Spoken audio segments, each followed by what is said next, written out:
If there is one unique point that distinguishes Christianity apart from other faiths, it is the Eucharist. The belief that Jesus is present in a real way in the bread and wine offered by the priest at Mass and present in the tabernacle of every Catholic church. This fundamental belief was the same for Chiara and her first companions. Beginning in her youth, Chiara would often spend long moments in front of the Eucharist praying for guidance, often evoking a simple prayer in her soul: "You, Lord, are everything, and I am nothing." Your stillness there in silence in the tabernacle. I come to church in the morning, and I find you there. I drop in out of chance, out of habit or respect, and I find you there. For you are present in all the churches of the world, listening to the intimate secrets, the hidden problems, and the sighs of millions of people, seeing tears of joy in the conversions you alone know about. You are the heart of all hearts, the heart of the Church.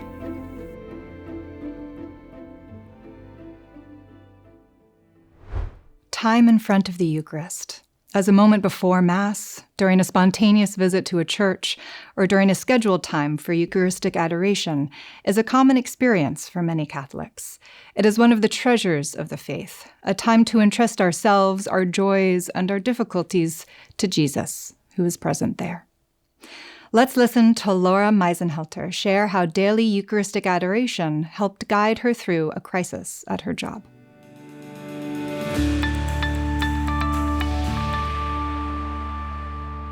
My name is Laura Meisenhelter, and I'm the executive director of a large nonprofit in Massachusetts. We provide shelter for about 70 families. We provide housing for about 40 men and women who were formerly homeless, living on the streets. We help elderly people stay in their homes by preparing their meals, helping them bathe and dress. We teach English to about 300 adult immigrants and help them with citizenship. And we just do whatever we can to keep the lights on, the heat on, the bills paid, food on the table for people. When no one else knows how to help people, they send them to us, and we try to figure it out. In 2021, we were coming out of COVID. My HR director was very sick with COVID. She almost died. And my chief financial officer had a serious car accident and was out of work for 6 months. So it was very stressful for those of us remaining, and we were renegotiating one of our largest contracts. And I had a new staff person in my fiscal department, and he made a grave error in the budget when we renegotiated the contract.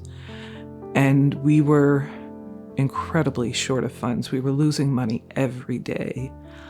We had a very serious cash flow problem. We were looking at having to close our doors. It was terrifying. It was absolutely terrifying to think that this organization that's been around for 60 years was going to shut its doors because someone moved a decimal point the wrong way. It really was horrifying. A good friend of mine was organizing adoration of the Eucharist at his church for Lent. And he asked me if I would help, if I would sign up for a slot. And I love adoration, so I signed up for 2 hours every Thursday afternoon. The cash flow problem was clear right around the same time. It was really becoming evident how serious it was.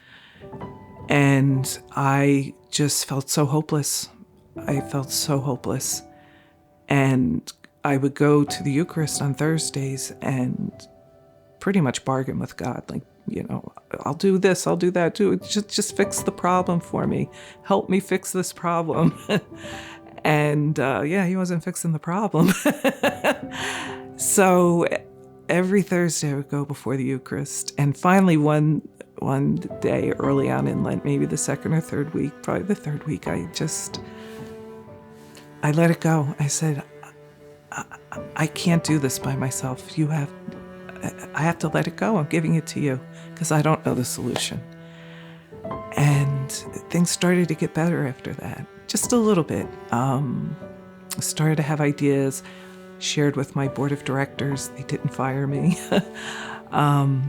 started working with my political connections. Every Thursday, though, I go before that Eucharist, and every Thursday it was another pruning away of myself. And somewhere along the way, the bargaining stopped. And then the listening would begin. And it was probably near the end of Lent when I really completely surrendered to God. I had pulled every connection that I had to try to get things fixed. I knew what the fix was, but getting the right people to listen to me.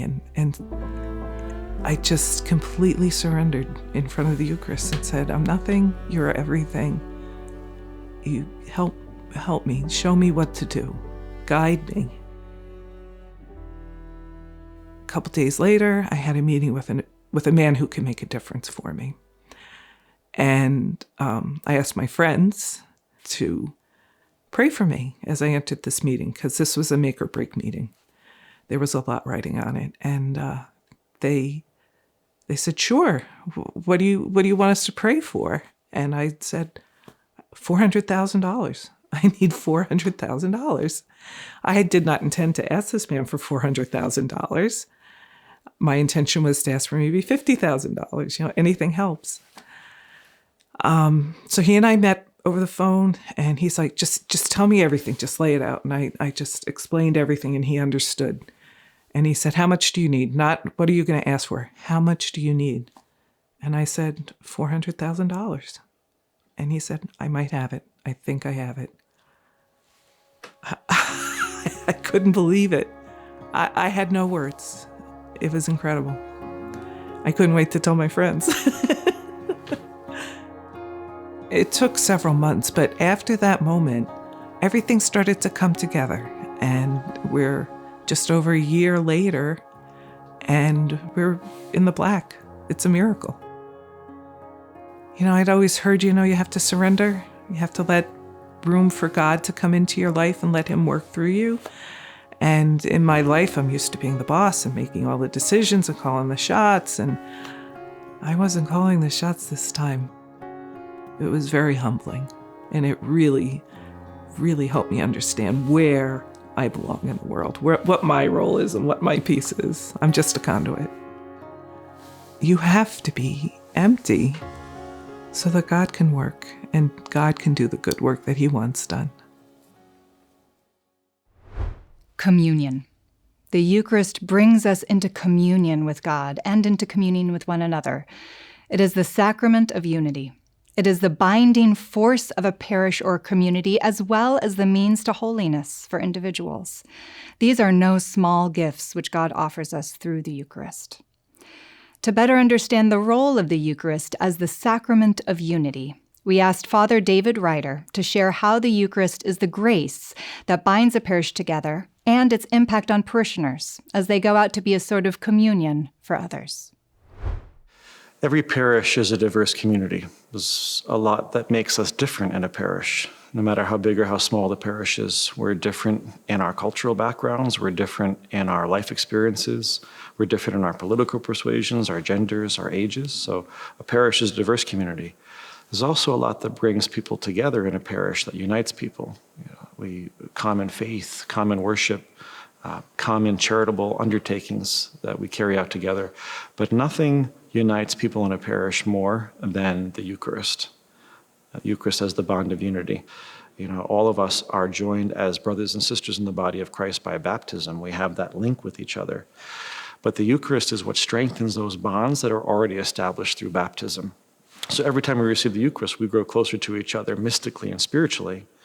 And then in the Eucharist, we receive the grace to go out and live in a more united way with God and with each other.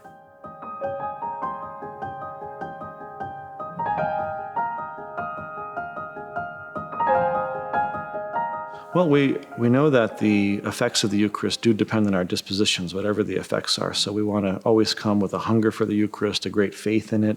So I think we need to come to Mass and to approach the Eucharist with an openness to reconciliation and forgiveness and unity if we want that grace to really stick, that grace to really take in us. Because the Eucharist isn't magic. It just doesn't just work by eating it. It does depend on the openness of our heart to the graces God wants to give us through it.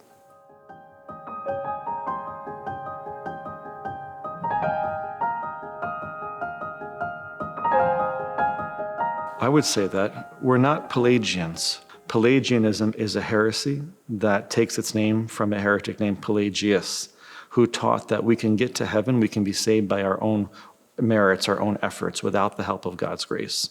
We don't just pull ourselves up by our bootstraps and make things happen. We need God's help. We need God's grace. Jesus didn't command people to be one. He prayed to the Father that all might be one, which means that for that to happen, we need the help of God. We need God's grace. We get that grace in the Eucharist. We can't just make it happen on our own without divine help. But with God's help, as Jesus says, all things are possible with God, even unity in a very fractured world and very fractured families. One of the things I don't think we learn about enough as children in catechism class is the Eucharist as the sacrament of unity, which is a phrase that great theologians and great popes have used from St. Augustine all the way to Pope Francis. There's a reason why we call it communion. The Eucharist makes us one with God and with each other.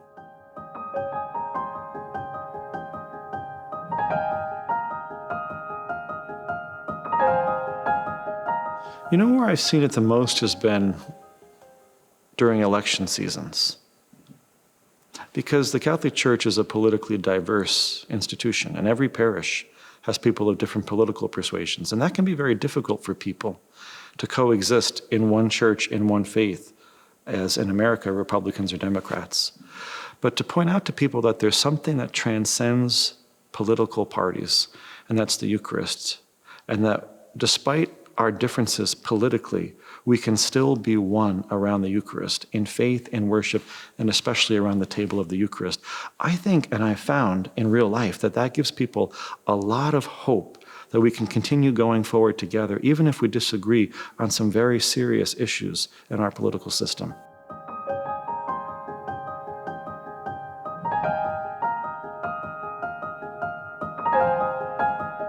It sure does. It makes me think of something Chiara once wrote, that we consume the Eucharist, we eat the Eucharist. And Chiara once said that then, after you've eaten or consumed the Eucharist, you have to become Eucharist for others, which means you have to leave the church being willing to be consumed by other people. I think to love seriously as Christians means to love the way Jesus loved. And we use this word kenosis. Jesus poured himself out completely. Jesus died on the cross, but he didn't just die on the cross, he died naked on the cross, which means he gave everything of himself. So to love as a Christian doesn't just mean to feel warm feelings for another, to feel a sort of sentimentality to wish others well. It means to love to the point of giving everything. Was it Ignatius who said, love without counting the cost?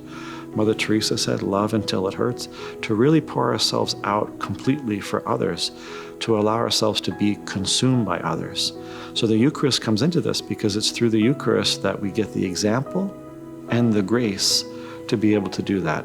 The example, because first Jesus allows us to completely consume him when we consume the Eucharist, showing us that now we have to go and let ourselves be consumed by others. And the grace in the Eucharist, which is Jesus himself.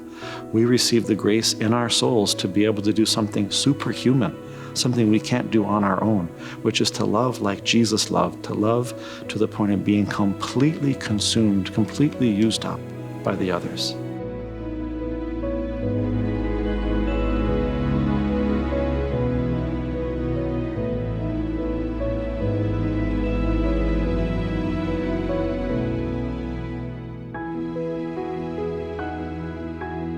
You know, one of the greatest gifts I have as a priest is to walk people through death, to anoint people and be there when they die.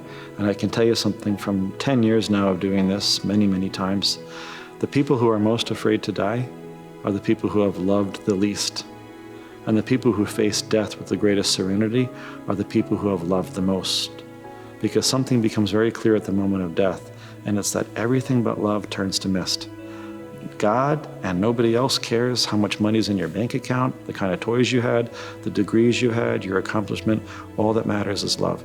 You know that famous line of St. John of the Cross, "In the twilight of life will be judged by love."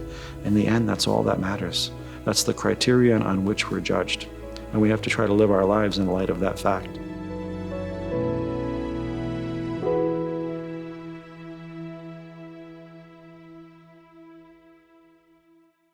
If you'd like more information or wish to find the Focolare community nearest you, visit focolare.us. And our journey continues.